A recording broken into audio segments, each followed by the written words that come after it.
seeking from Council will not be enough to develop the hub in its entirety, and we need to work hard to find outside funding. That said, I understand that the Rata Foundation and the Department of Internal Affairs have expressed an interest in supporting the hub development. In addition, the seed funding from MSD and potentially the Council does make the project much more attractive to third-party providers. As mentioned, we're working on a draft funding strategy to help fill the gap between what Council might provide and what we might need for the hub. We plan to bring this draft back to the committee later this year. If funding through the long-term plan is unsuccessful and the project does not progress, the need for the activity space remains. All the partner groups will still be looking for space for their activities. These groups are unlikely to be able to afford to buy or rent private sites and will be potentially looking at council land. There are limited options in Kaiapoi for this that do not require some level of investment to make them happen. It's a big ask for the groups to fund their own buildings, and this will be a significant financial challenge for them. Staff will continue to work with the groups and support them in this regard, but there is the risk that they can't get enough funding to locate at the hub. There's also the risk that while a smaller scale community studio facility was shown in the Kaiapoi Reserves Master Plan, we have not yet consulted with the adjoining neighbourhood. The proposed hub would see a change in the landscape they currently have from unused rural land to a site with activities and people.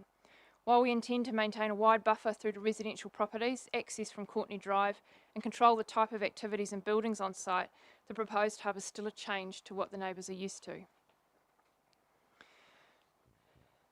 When we updated the Kaiapoi Tuahiwi Community Board last night on the progress of the hub project, they provided some valuable feedback, and I'll just note those key points that came from that meeting. So concern was raised about the potential spreading of the community hub over two sites, so that's to the north and south of Charters Street.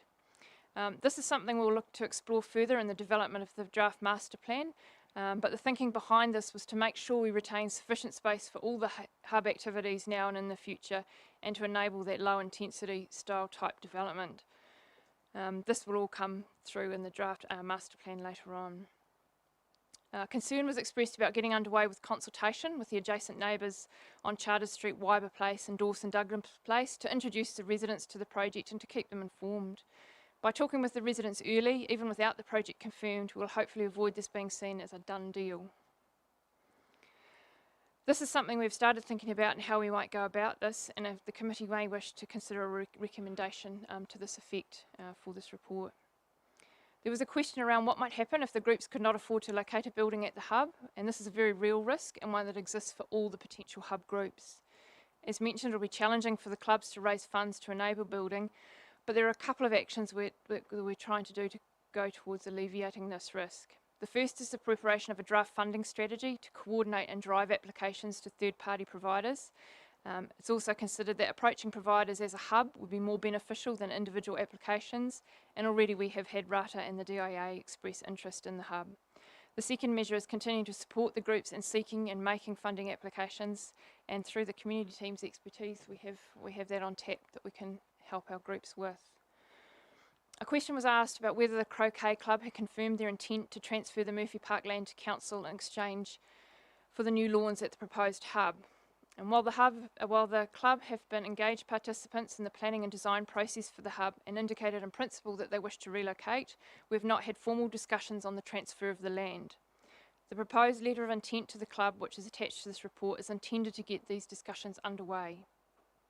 Moving forward, should the recommendations in this report be accepted, we will continue to develop a draft master plan and user obligations and funding strategy with an aim to bring this back to this committee.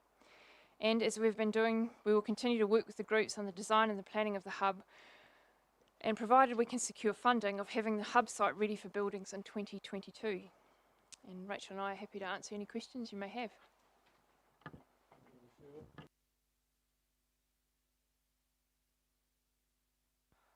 Thanks, Michelle. And I might be wrong here, but originally I heard that the Food Secure people had something in the order of 650,000. Could be wrong on that. No, you're quite correct. That was for the total application for the project for food security, not for buildings. So the proportion of that that's set aside for building is the 250. Yeah. Okay, my second question is, on the land itself, which presumably has been transferred from Lynn's into council ownership, what happened to the land covenants that existed on those smaller titles, because the rest of Courtney properties will still have the benefit of those, and they control the quality, type, etc. of buildings, and they might not be happy with relocatables. My understanding, and Duncan might have to jump in here, is those were cleared at the time of divestment from Lynn's through to council.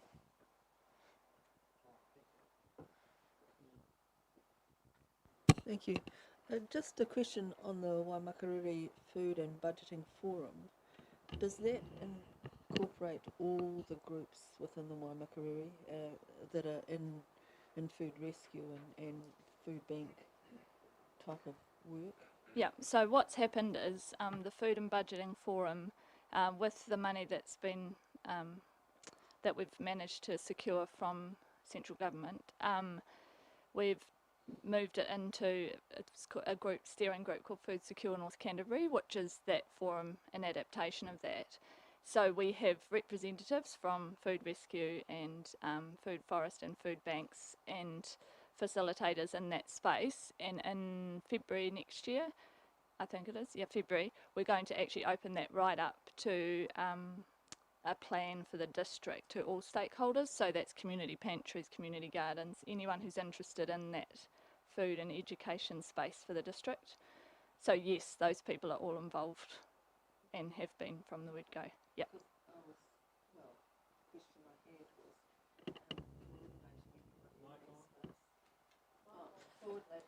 Because I was aware Food Forest does a bit, the banks, food banks, and is this bringing everybody together under one roof? Yeah. Excellent, thank you. Yeah, very collaborative. Yeah. Thank you. Just referring about the food banks, there is one in Oxford, so would they be part of your one as well, even though it's quite a distance to travel down to get food to bring back up to your... How do you work that? Okay, so Because I know they had, No. I know they had problems during the COVID time. It was a lot of travelling, so just what's your plan? Okay, so a big part of this collaboration is supporting all of the food banks in the best way that it can happen. And so part of the money has been used to purchase new freezers and things, as opposed to just the building, to support and strengthen those food banks and groups. Satisfy Food Rescue is a major partner in this project, as you're aware. And so they're also we're supporting them to develop their systems and things to enable that food distribution across the district a lot easier. Bearing in mind the entire goal is that there isn't a strain on our food banks and supermarkets in 5 or 10 years because of this work in food security for the district. Yeah. Thank you. Is the 400 in any of the prep LTP documents that we've seen? It is.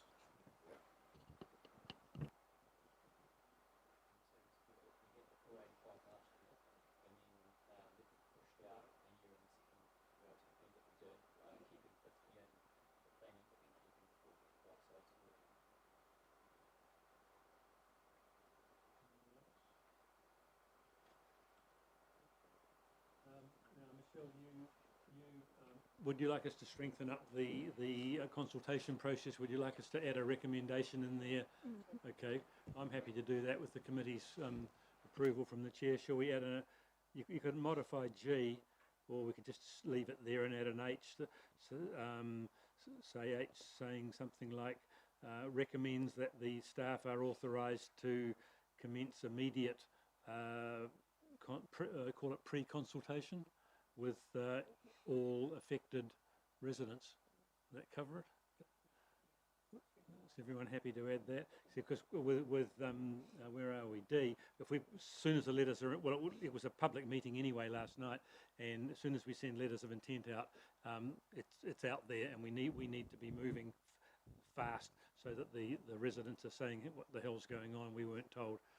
So all right. So I'll add that. Did you get that H down to you? All right, so I'll move, with that addition, I'll move A and H, A to H from the chair, the seconder. Phil seconds. Speaking to it, not much to add. Michelle's covered an excellent presentation. There's a few fish hooks in there, the buffer thing, but she's worked on that very hard. The finance, of course, is who knows, crystal ball gazing, but we've worked very hard to make sure that the thing, if it does go ahead, is future-proofed. We think of Northbrook, which is full and nowhere to expand. We've tried to think 10, 15, 20 years ahead. So an excellent presentation. Philip. Thank you, Mr. Chair. Yes, comprehensive report, Michelle. My main concern was allayed when Chris said that it had been factored in to our draft LTP discussions. That got it over the line in my mind. Apart from that, I've got nothing else to say at this stage. We'll see how consultation works out and how the LTP pans out.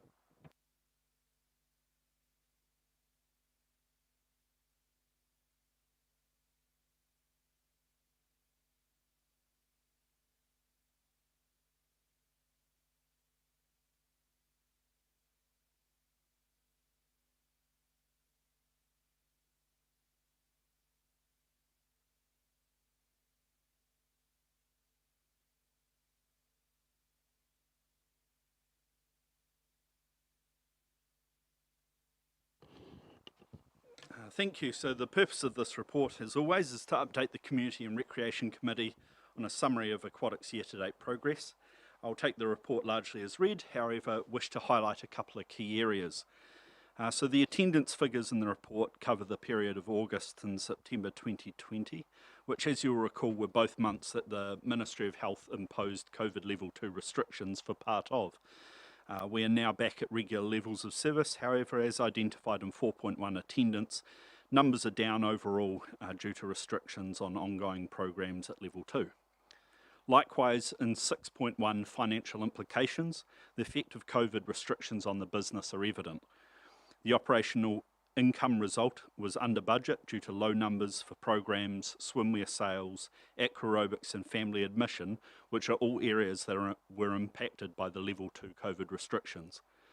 A number of maintenance works have been brought forward and completed, which saw a spike in year-to-date spend. However, this still falls within our annual planned maintenance budget. The result for operational expenses comes from two key areas: electricity and learn to swim staffing. As the ambient temperature decreases over winter, the plant has to work harder to heat the air and the water within the facility. However, this is balanced by less effort and therefore less spend over the summer months, and ultimately should end up meeting budget. Despite COVID restrictions, Council must continue to meet its contractual arrangements with staff, and to ensure that this was their time was still of benefit, these staff were rehomed to provide assistance to teams within Council who saw greater COVID workload, with examples being the customer service and library teams. However, following talks with the CDHB, restricting program activities will no longer be a requirement if we move back into level 2. As detailed in item 4.3, staff have been in talks with the Canterbury District Health Board to better understand the Ministry of Health guidance and how it applied to our activities. Following much discussion, we reached the point where they agreed that it was likely our program could continue so long as we met the following stipulations: that all other guidance was adhered to, including contact tracing, physical distancing of groups, and a head count of less than 100 within the facility. In the event that anyone contacted COVID, all staff and program customers would be considered close contacts requiring isolation, and most importantly, we would need to maintain a watching brief with the intention to potentially change our approach to address the degree of community transmission. What this ultimately means is if that we are to find ourselves in a similar situation to previous, where Auckland had community spread and our district didn't, that we would be able to still run programs. And I'm happy to take any questions.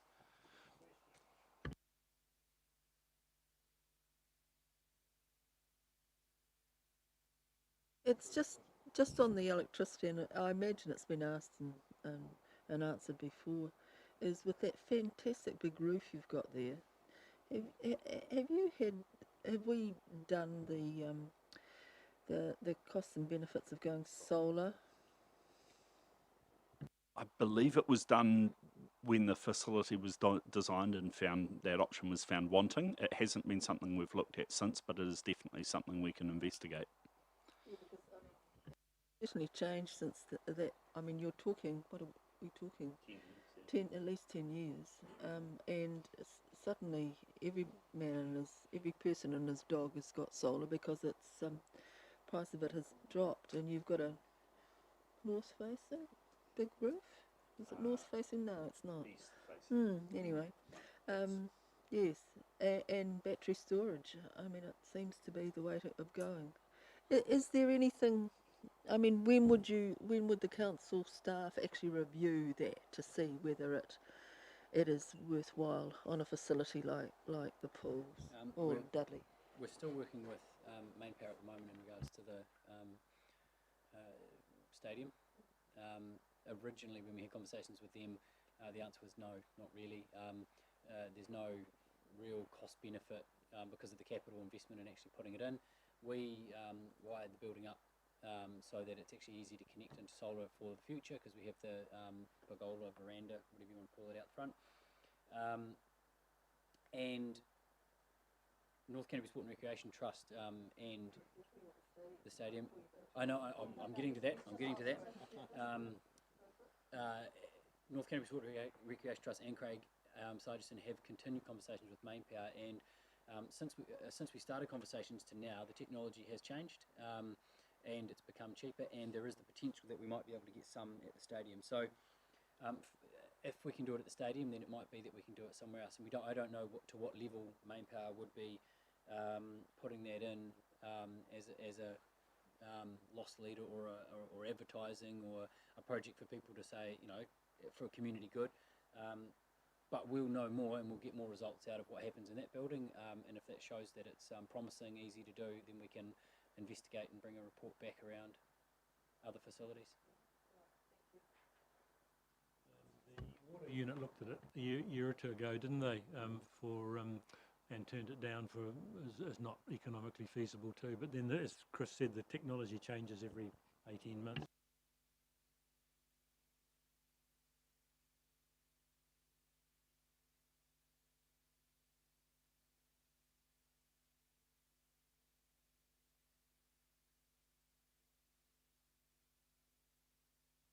Once again, thank you very much for your report. It's great to see that things are moving forward, and you're starting to lift your number of people going into the, not lift literally, but lifting the number of people that are going into the facility. So that's great news, and for the summer months. And you've obviously got a new summer program that you're thinking about bringing out, so that's good news too. Thank you.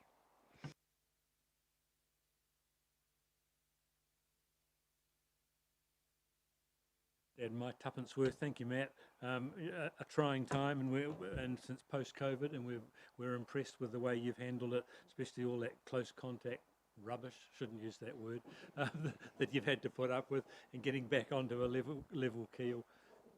So I'll put for adoption. All those in favour say aye. Against, carried. Thank you.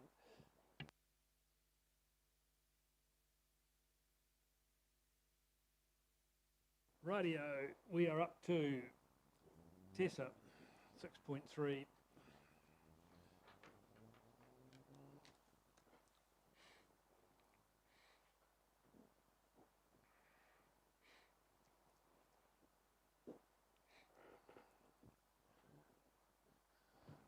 Thank you. So my report provides an overview of the community team's year in review report for 2019-20, and it includes an overview of the approach applied to the work of the community team, and in particular it details the top 5 achievements along with key aspects of the 2019-20 year's work. And this, of course, has included the COVID-19 response and recovery planning, and this formed a key aspect of the work of the team over that period. I'll take the report as read, And I'd just like to take a minute to acknowledge some of the more general things that highlight the value of the special and really genuine relationships that have resulted from our work. I'd also like to highlight the collaborations that have been particularly strengthened and or developed as a consequence of some of the challenges that were presented by the COVID event. So I just want to talk about some of the amazing people in our community. A real standout was that we had people and places in this district that we could send people to for immediate assistance over the event. So Nigel from Salvation Army, who we met on Zoom and is now a mate that we meet in the street, he was always there. He popped the chocolates in the food parcel for the woman who was experiencing family violence and had to be put into a motor camp. Nothing was any trouble. 5 o'clock on a Sunday night, he was available. Top bloke. We knew that we could call on Vicky Lucas from Presbyterian Support on a Saturday afternoon, and that she and her husband would willingly pop around and see an older man at a makeshift motor camp to make sure that he was linked into their services and the supports that they had available. We knew that Sarah Saunders from Waitaha Health also was linked up with the Pegasus Health people, and that she could do a little workaround so that a woman who was going out of her mind with schizophrenic paranoia could be linked into immediate help. We knew that Joe from Oxford Trust was going to follow up on someone with extreme anxiety and suicidal ideation, just with a chat to follow up from the conversations that we had had with her, so that was a real local community link and that there would be follow-up support afterwards. We knew that we could ring Crete at the marae to reach out to the frightened motor camp residents who had nai tua huriri whānau, and the list goes on. All of those special people working in our community who go above and beyond their usual work to have real connections with people that really do make a difference in their life. You know, it's really great that we can directly link those struggling with addiction, housing issues and mental health issues without the wait times and the red support that keeps people on the street. That's a really special thing about this community. So in terms of our team, you know, there's all of those little other duties as required things, and we really like that we can be a trusted port of call for people like some of our local personalities who pop in when they're overwhelmed or when they've got something exciting to tell us about. We don't want to become an agency, and we don't. You know, that's very secondary, but it's really special. And along with the library, we're a place for a friendly hello on a Monday when Hope's closed, and we really appreciate that people can kind of go through the two. It's lovely. A number of partnerships have developed and really strengthened as a result of the COVID-19 event, and we're increasingly seeing people coming together and thinking outside of the square to make things happen and link things together. And examples of that are the Seeking Helpers Strength website development and linking that in with some community connector funding that's going to connect people with the local social services. As well as working parties for food security, meaning stronger connection and support for Huranui. And it's been really great to be able to develop that relationship with Huranui community development, given that a lot of the agencies that provide support here are also working across the Huranui district, and we think that we can really add value there without it being an onerous thing at all. Digital inclusion has got people who've been rather siloed really starting to work together, and you know, some exciting things happening in the library space, and ARA thinking outside of the square and working with high schools and places like SeniorNet and Citizens Advice Bureau, all things that are really going to add value to the people in the community. Schools and food banks. Citizens Advice Bureau, who were really very much an information arm that sat in there in that office with people coming to them, are really applying an outreach approach now, and we're really excited that they're coming to the collaboration hui that we have coming up on Thursday. Enterprise North Canterbury have connected with us, wanting more pastoral care, wanting to offer pastoral care support alongside practical support for local business owners, and that's great. Because it's one thing to get business support, but if you're suffering hugely from anxiety and depression, you need to make sure that you can be linked in.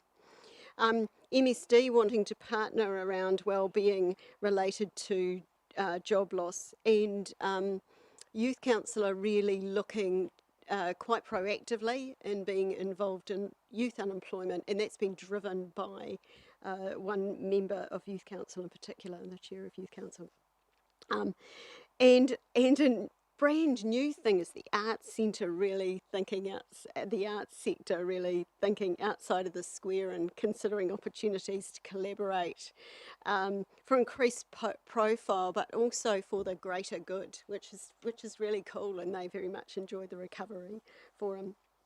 So particularly this year, we have loved and continue to love the banter, the laughter, and the genuine caring, and the creativity and drive that are ever present in the networks, steering groups, and project groups that we have the privilege of facilitating and supporting.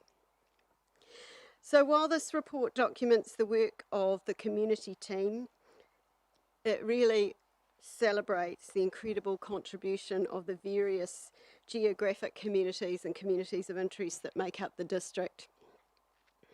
This is a really great community to get a bunch of like-minded people together to roll up their sleeves and get things done. This sort of collaboration results in an incredible array of community-led initiatives, and this report details some of those, and that really exemplifies the value of collective wisdom, ability and talent. Martini, mamano, karapa, te whai, many hands make light work, and unity is strength.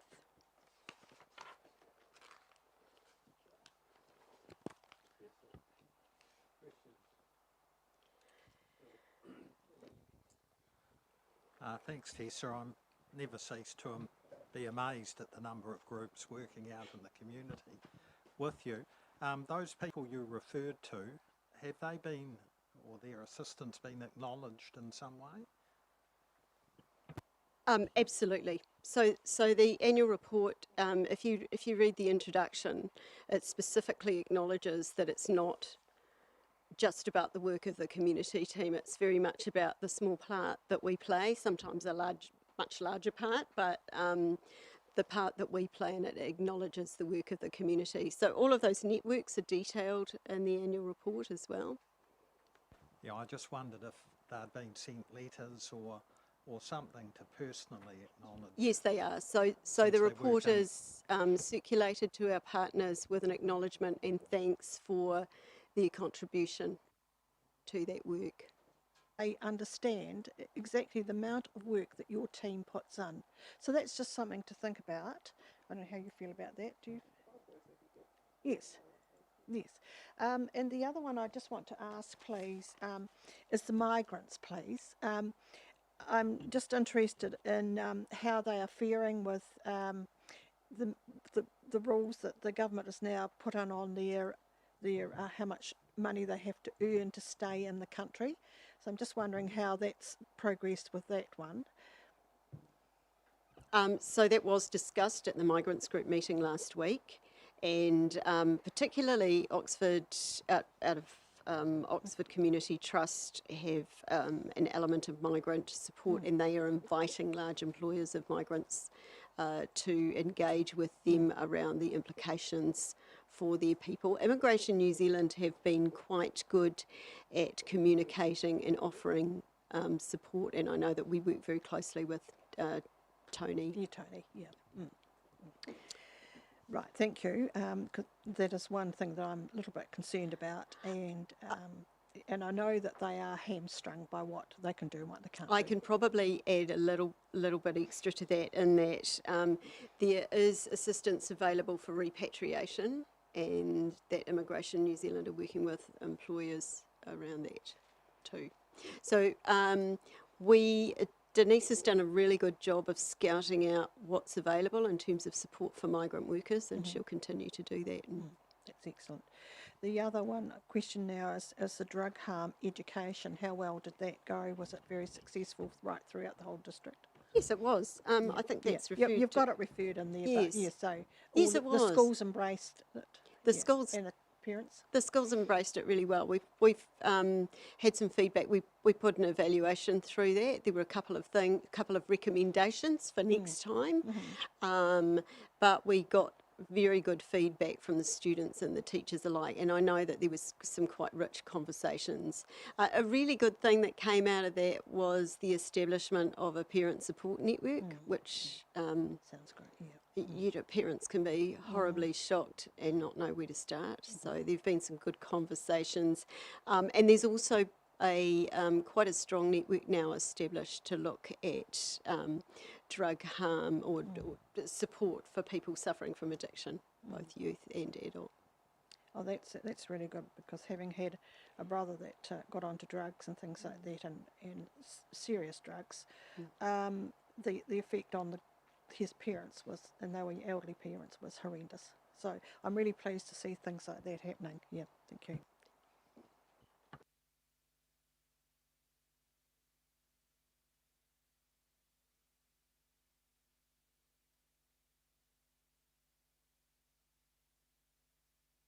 She's done my accolades to you, so thank you very much.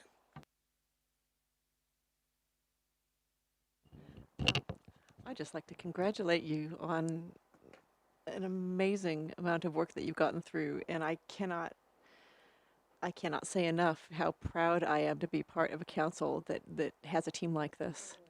And for the very tiny part that I've sat in on and been part of, the work that you do in liaising with our community in virtually every corner of it is testament to the beating heart of our community, of our district. And I can only take my hat off to you, and I especially would like to stress D. Notes the collaborative, community-led approach adopted by the community team, and I thank you.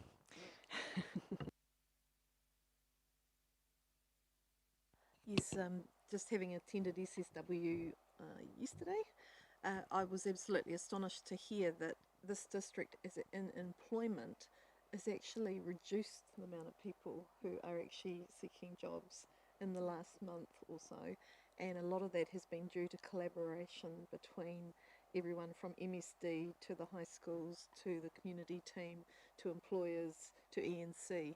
So what we are doing is we're finding that you are providing that glue, your team and Nikki and everybody in it are providing the glue to link all those groups together that traditionally may have done great work but maybe separately. And so now we're seeing a cross section that we're having to actually breach those gaps, and that we need to link in the business community with the community sector, and it's working really, really well. And so I just, every time I see a report like this, it just highlights the fact that we have been incredibly fortunate to have your leadership and the leadership of the management team who've allowed this to become a focus of this council. And I think it's very hopeful for the future, and that shows how important local government is to link all these groups together, which could not be done on a central basis.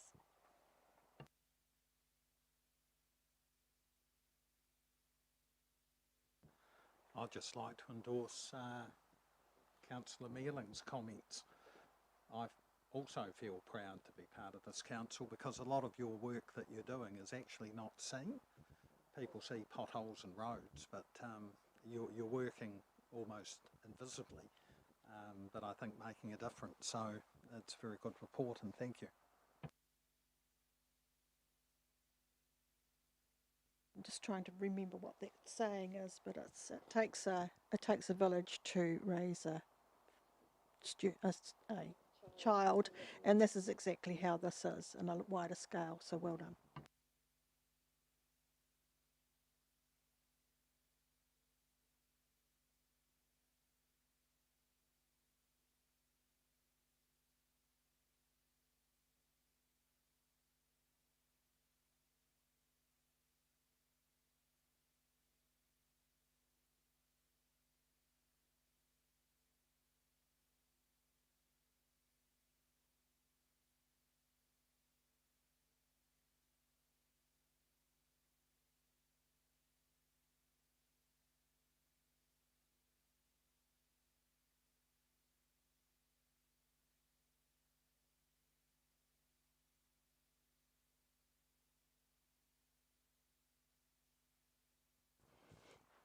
Kia ora koutou.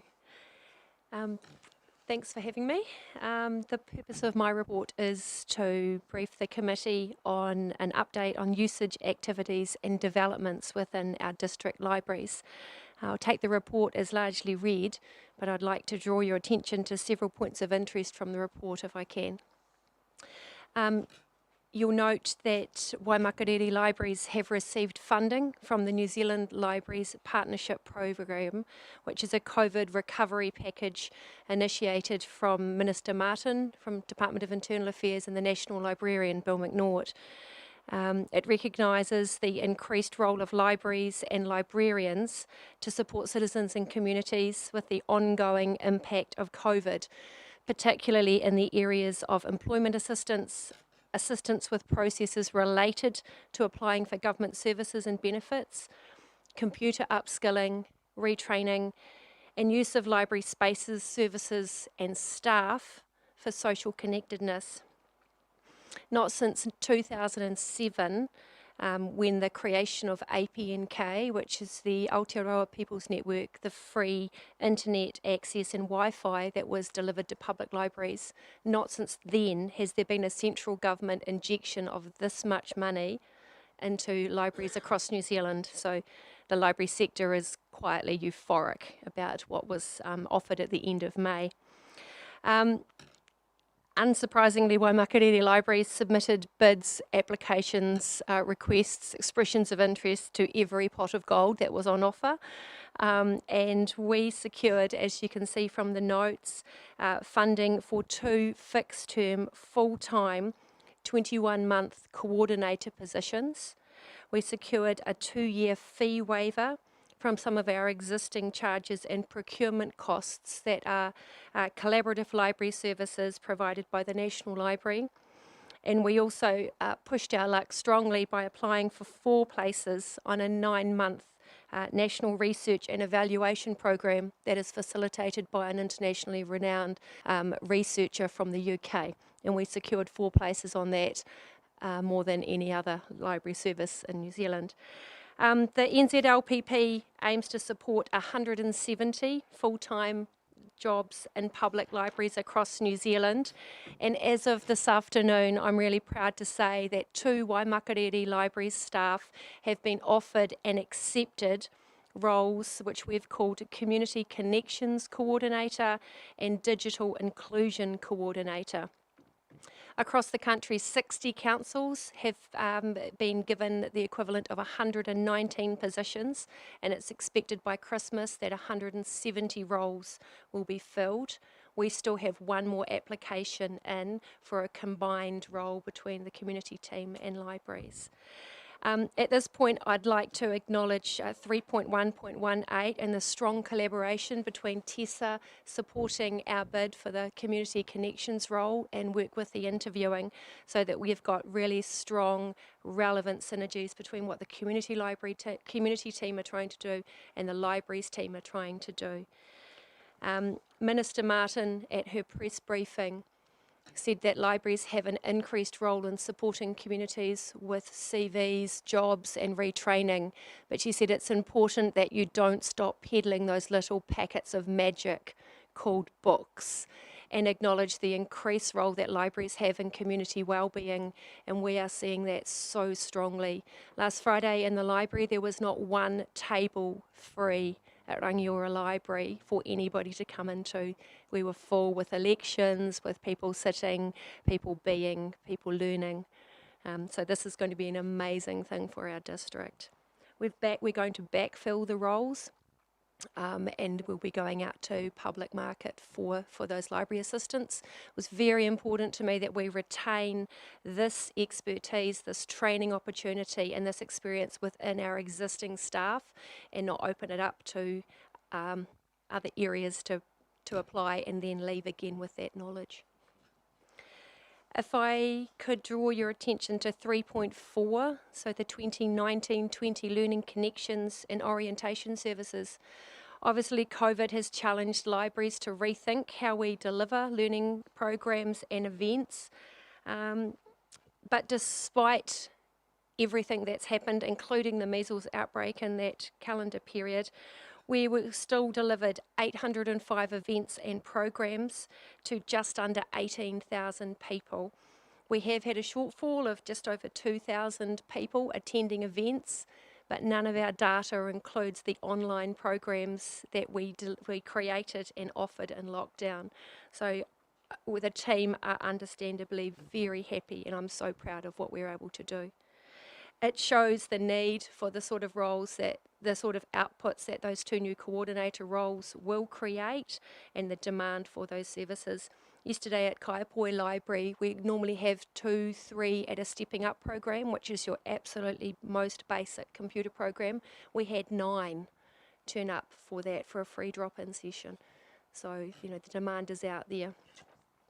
And if I can finish with something warm and fuzzy, 3.2, and introduce you to Hazel, our new library reading dog.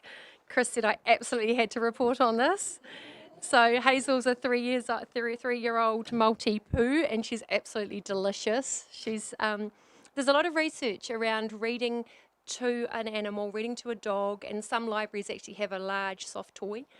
And children with stutters, with dyslexia, with belief in themselves, not that they can read aloud, that a dog or an animal is a very neutral audience. And last week we had a beautiful story with a 12-year-old who had no belief in herself and read for 15 minutes straight to Hazel.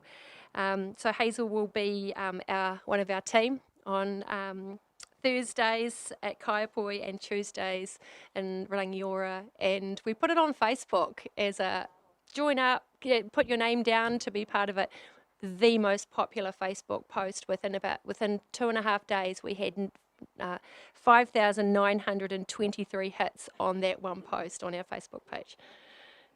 So she's beautiful. So thank you. Take questions if there are any.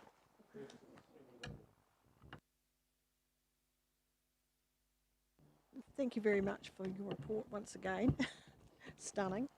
The community connection coordinators, will they go around the whole 3 libraries, or are they based in?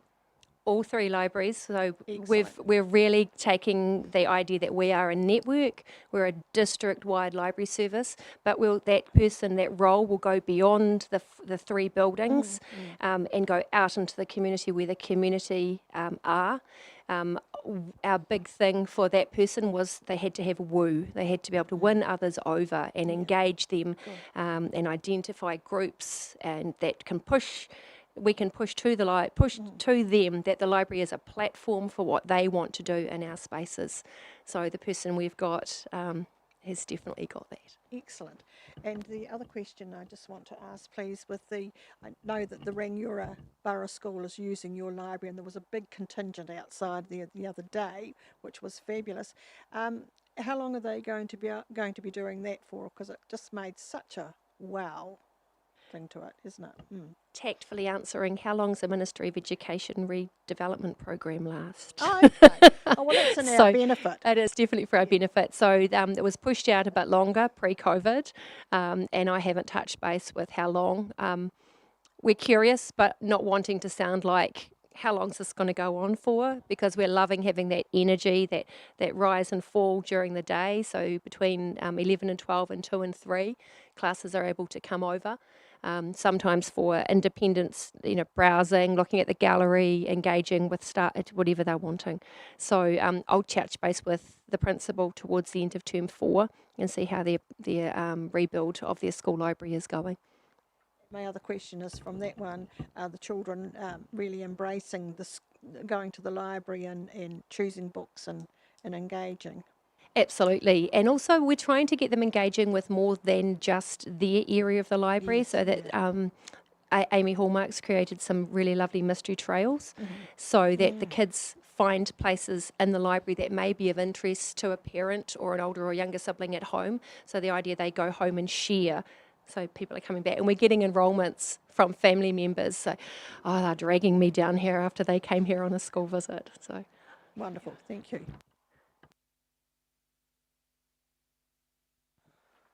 Thanks, Paula. I think this is another one of the successes of the district.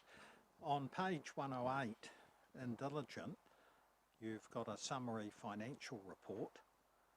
I note that the deficit is significantly smaller than budgeted, which seems to be caused by increased revenue. I just wondered, what's the source of the increased revenue? Is it the other funding sources you mentioned, or? That hasn't come into our, that fee waiver hasn't come back into the waimakariri as yet. Still working through with Paul Christensen how we will deal with that, because we will invoice. Paul will set up a new cost centre and invoice DIA for that funding reimbursement. So I missed what you said about I couldn't quite hear the first, but you said about what line? Oh, sorry. I've got it black and white. Line 2 on page 108, the revenue, the actual is 20,000+ ahead of your budgeted amount. Okay, we had Kids Fest, and the revenue from the tickets for the events, the few events that were sales would have caused a spike, but by the end of the financial year, that'll balance out. Kids Fest is our primary revenue earner for the year. I was hoping you were heading towards a positive figure. You know me, I'm all about social return on investment.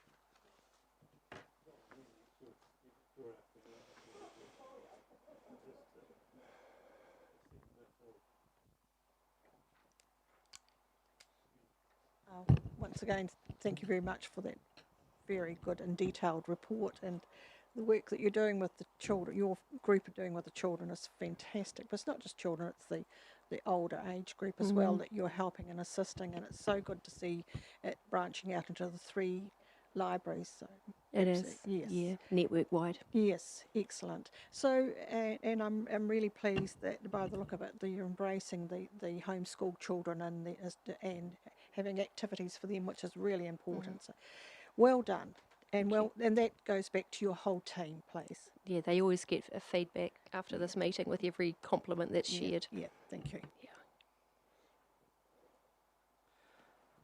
Right, thank you. It's hard to know what to say, really.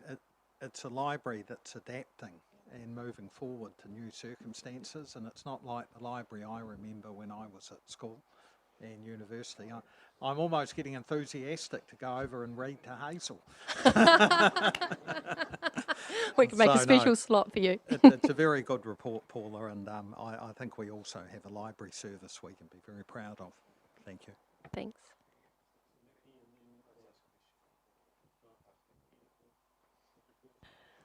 I just have to put my 2 cents in worth, because I always look forward to your reports. They're always good news stories.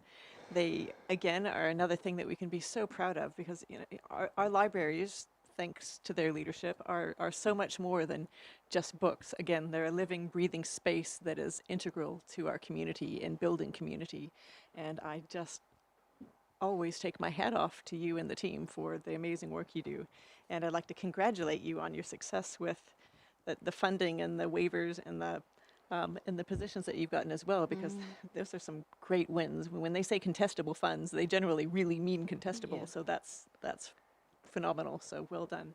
And thank you. Keep up the amazing work. Love your work.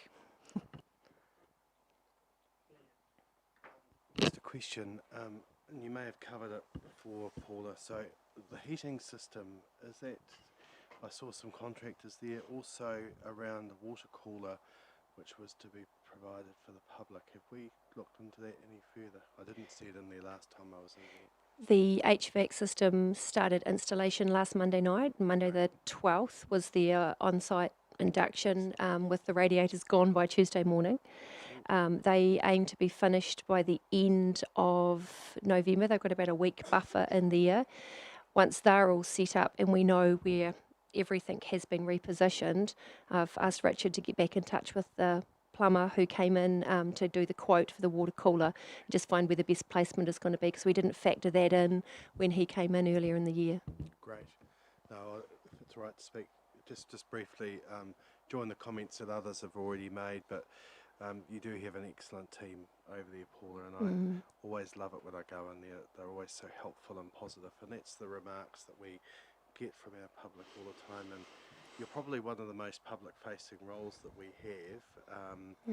And when we look at our community service, it's community surveys, it's consistent, the results that are achieved in there. So it's just outstanding. So thank you to you and your team. Really pleased the heating's going to be resolved. That's been a personal priority. And the cooling, water drinking cooler, because it was been raised with me by a few people that have said that we need it. So I appreciate that being followed up. It's Hopefully all by Christmas. excellent. Well done. Thanks. Yes,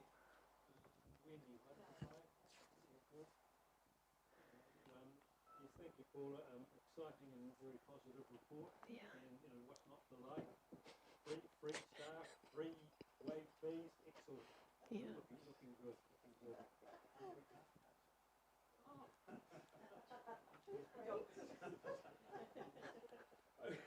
Okay, I'll put those recommendations for adoption. All those in favour say aye. Against, carried. Thank you.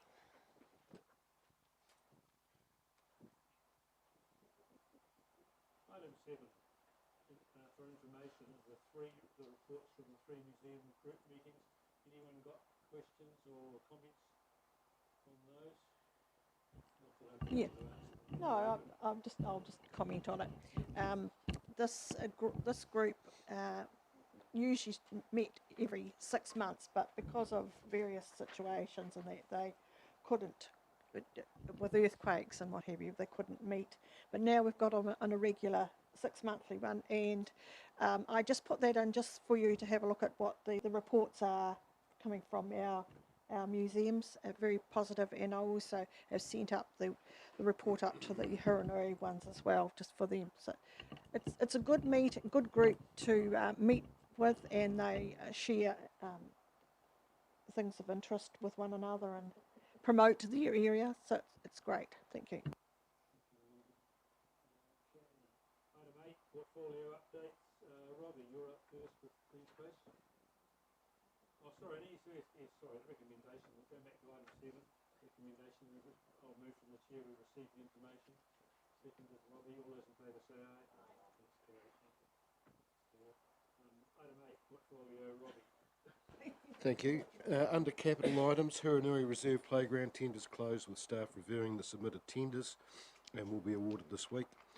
It is planned to be completed before Christmas.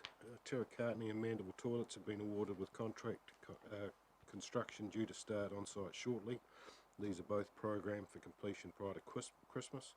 Work has started on planning for the toilet renewal at Maria Andrews Park. Staff met with club staff, who are going to invite them along to either the November or December meeting, as they've had several changes to their board. Staff are working with the supplier on the installation of a flag track system across the district to reduce ongoing operational costs. With the town centre flags, this system will make it much easier to put flags up and down. Ongoing renewal of poor assets throughout the district is ongoing. Staff are planning for next year's LTP as well. In operations, Trusilo Park Band Rotunda painted and steps about to be replaced. Stop bank lights, Raven Quay and Trusilo Park have been repaired. Repainting of Rangiora CBD planter boxes happening today, as well as renewal of signs. Renovation of airfield taxiways, painting of airfield runway marker boards and perimeter fences. New dog waste bin installed at Pegasus Lake Shore. Softball diamonds at Norman Kirk Park will be handed over to Green Space in the next week. Security gates at Norman Kirk Park will be included in a locking schedule in the next week. And General Green Space have engaged RSL to update the sports facility plans. All clubs have been sent a survey, and this work will be completed in November to assist in the preparation of the LTP. Staff have been in communication with several clubs post the winter sports season, and many appear to be in relatively good spirits despite the lockdown. For some, the shortened season still had financial implications, but is not as severe as first expected in March. A number of tree planting thefts recently, as well as a spate of vandalism on the toilet blocks. This has gone quiet in the last couple of weeks. However, we are still seeing regular incidents. We have been logging police reports with some success on a few occasions, but generally it is difficult to identify the culprits. Thanks, Grant, for assisting me. Any questions for Robbie? Yeah.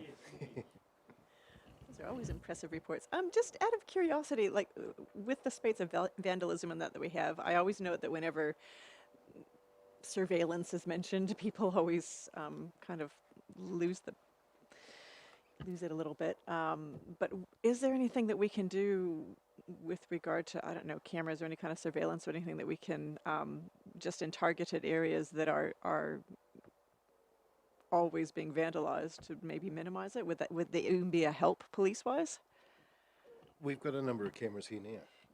They were set up some years ago, and Craig was overseeing it. I don't know whether you still are. So we do have some, and on occasion we can install in a hotspot.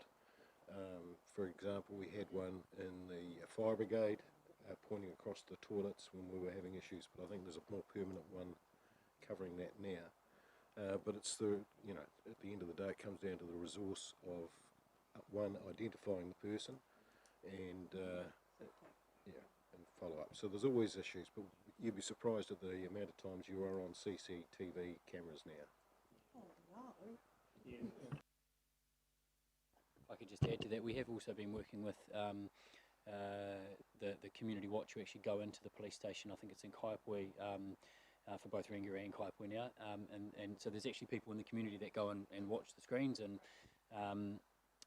we've been working with visual networks who maintain them and put them up to one, get a better maintenance program for them so they're actually clean so you can see better, but then working with those community groups and visual networks to create a map, which has been done at the moment, of where you can, like with a triangle going, we can see this far, so that we can look to see if there are any black spots or areas which we would like to put cameras in the future, and we'll bring that back to this committee before we do anything with it.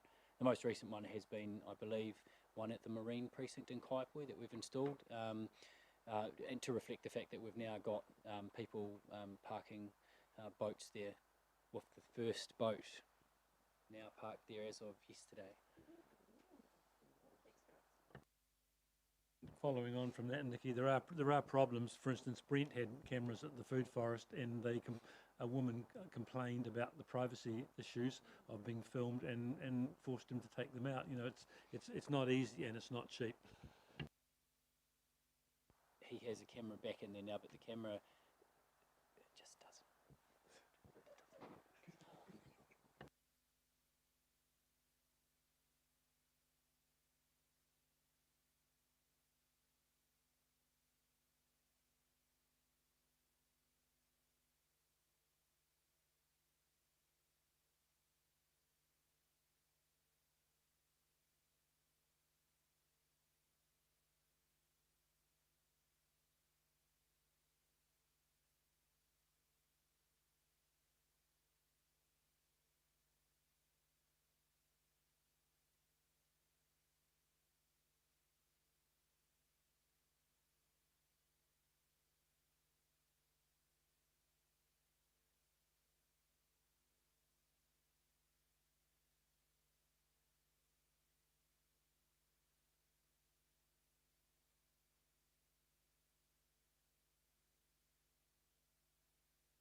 An important thing for people to see and understand what a major quake would be. The other one is that on the 23rd of October, the Oxford again, with the Lions are putting on a mental health awareness evening, and it's with Richard Lowe, he is with Ag Safe, and Doug Avery. So we're hoping that'll be successful and the funding of that, of course, is to go to the well-being of men's health. So there are two things that perhaps if someone would like to, if you'd be interested in going to, both will be very good indeed. The other thing is, hang on, just tick this off. Oh, age friendly. Through my role as a Justice of the Peace, I'm actually finding that a lot of the really older people do not now have any ID at all because they've lost their driver's license, no longer valid. they don't have a passport. So they've actually got nothing that shows who they are with photo ID. So I've asked and found out that there's a Kiwi card available where that the family could perhaps take them down and get something like this, because this is becoming where when they're wanting to sell their properties, that they've actually got to, because of this money laundering thing, they've actually got to show who they are and a photo of them. Well, that's not quite so easy, especially when they're in a rest home or something like that, or that. But so this is, I just feel it's actually really important to get this information out to. Well, I've got to find. Apparently, it's from you get it from New Zealand Post. Yes, but I just need to find a bit more out about it. But it certainly would be a very helpful. Sorry. Is that a job for Super Polar? Something like that. Not really. But I just think it would be very helpful. Now, moving on from my next one, of course, as you know, read with the North Canterbury Museum meeting in Amberley was very successful. The stadium, well, unfortunately I couldn't get to the roof shout, but I believe it was very successful, not for the shout, but to be able to go and actually have a look around the stadium. Yeah, and I'm sorry that I couldn't go, but because I was really looking forward to it. Now the arts, creative communities, and I will say our gentleman over here is the chair of it now, because I've done my 6 years. But I was very impressed with the applications that came in. We usually have about 23, but this time it was 9. But the changing in how people are applying for them now, and it's become more hands-on, and I'm really thrilled to see that the teachers asking for different things, projects for children to make and paint. And there's one that's up at Fernside. The children are going to paint a mural on their pool wall. So it's all, and also at West Eton they also did that as well. It's just looking at the different ways now. They're thinking about what can the kids do to actually use their hands, and I just think that's incredible. I was really impressed with that. Work, are there pensioner flats? Gina's been upgrading the pensioner flats in Kaiapoi, upgrading their kitchens and bathrooms and putting new carpets in and drapes and things like that, and they're all really embracing it. So so that's good. So number of those flats will be all updated. We're also getting a bit of double glazing done. This up in Oxford flats, pensioner flats. A lot of double glazing's been done, but the doors and that are now being double glazed as well. So we're just slowly working through. It's not a cheap thing to do, but we're slowly upgrading these very old pensioner flats into something that's a little bit more user friendly for them, and more open space, like still the same place, but it looks like more open space and far better facilities for them in their showers and things like that. Really safe. So that's me. For someone that left all my stuff behind, I've managed to If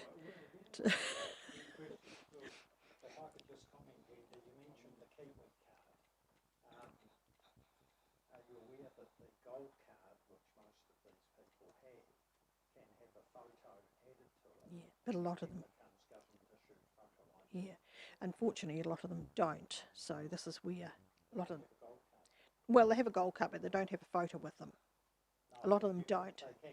Yeah, yeah. But I just thought I'd just mention this because it is an issue, a real issue actually. Yes. No, exactly. Yeah. So it's a bit like the 18 card, but for the 80 plus people. It is the 18 plus card. Yeah. But the 18 plus card has been rebranded as Kiwi Access card.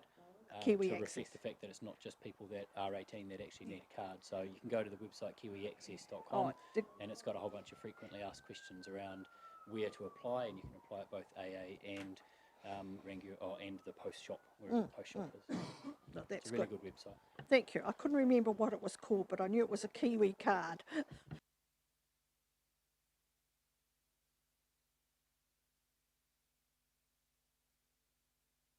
I wondered if, just to raise a point, under portfolio updates, whether it might, Chris, for you and perhaps Chair to reflect on, there are a number of outside bodies like Waimakariri Health Advisory Group, Youth Council. It'd be really good to see whether we, and look, I sit on Waitaha Primary Health, for instance. I've just been on a Zoom call with CDHB, and there's some things I'd like to be able to update Council on at some point. But to just reflect on where that could go in the agenda, because there's some really good groups that are outside that would be good to be able to, I guess, give points back here. So Kirsten, Nikki and I, Youth Council, and those others. So just wonder if you could think about that and where the Health Advisory Group does actually report back into, because it's supposed to report back to Council. Yeah. So just